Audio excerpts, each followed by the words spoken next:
По повод големиот христијански празник Вознесение Христово, Спасовден, во сабота на 8 јуни во село Долно Соње, во општина Сопиште, ќе биде извршено осветување на целосно обновената црква Свети Спас, со кое ќе чиноначалствува архиепископот Охридски македонски господин Стефан. По осветувањето во 8 часот и 30 минути во новиот храм за прв пат ќе се одржи света божествена литургија.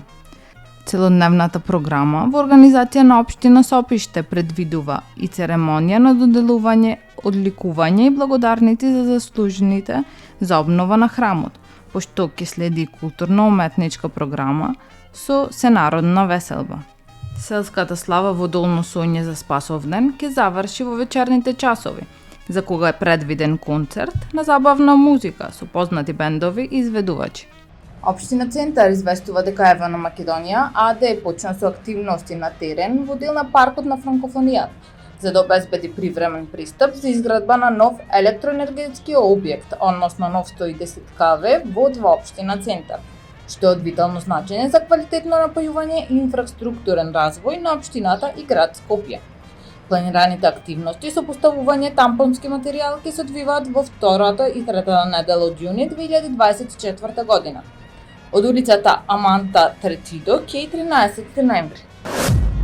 Компаниите кои се надлежни за парно грејење во Скопје се во последните пресметки за нивните оперативни трошоци, кои треба да ги достават во Регулаторната комисија за енергетика, која пак треба врз основа на тие податоци да ја креира новата цена на топлинската енергија во главниот град, која користат околу 65.000 домаќинства.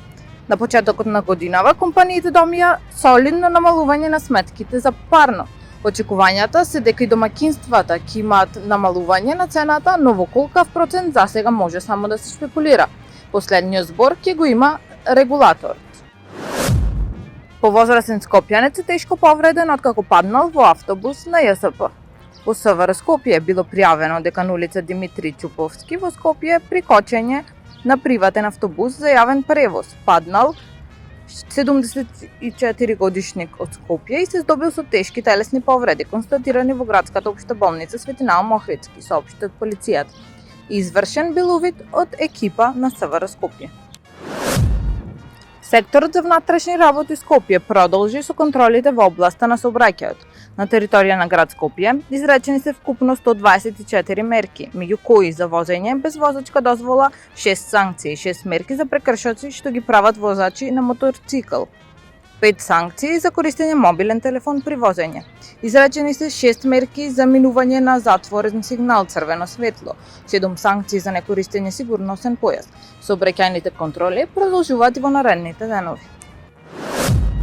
Стопирана е иницијативата за измени на ДУПРЕОН Ј, градска четврта Ј20, блок Ј2003, со која во време на претходниот градоначалник на општина Кисела Вода се предвидуваше изградба на 12 згради, извести градоначалникот Орце Ѓорѓиевски. Тој истакна дека одговорно тврди дека нови одобренија за изградба на згради во Пржино и Црниче нема да има, како што е зацртано во неговата одлука, која што е поддржана од страна на Советот на општината и од сите жители во овој дел на градот. Таму е Скопје, град мој љубав лише, што ми расте сни.